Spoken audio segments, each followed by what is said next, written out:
अस्सलामुअलैकुम फ्रेंड्स, आज आपके साथ सिर्फ 3 बातों का जिक्र करता हूँ। 3 बातों का जिक्र, ऐसा जिक्र जो आप कभी भी किसी के सामने मत करना। वो 3 बातें कौन कौन सी हैं तो नोट कर लीजिएगा।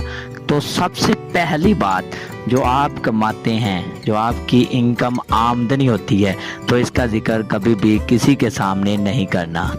दूसरी बात, जो आपका अगला मकसद, जो आप चाहते हैं, जो करना चाहते हैं, इसका जिक्र भी कभी भी किसी के सामने नहीं करना चाहिए जब तक आप वो काम कर नहीं लेते। इसको कहते हैं कि जो कदम, अगला कदम हम इस्तेमाल करते हैं, उसका जिक्र भी कभी किसी के सामने नहीं करना चाहिए। और तीसरी बात बहुत ही इम्पोर्टेंट, जो आपके घर की होती है, यानी कि आपके मियाँ बीवी के दरमियान की बातें होती हैं, इसका भी जिक्र कभी भी किसी के सामने नहीं करना चाहिए। ये 3 ऐसी बातें हैं जिनका जिक्र आपको कभी भी किसी के सामने नहीं करना चाहिए।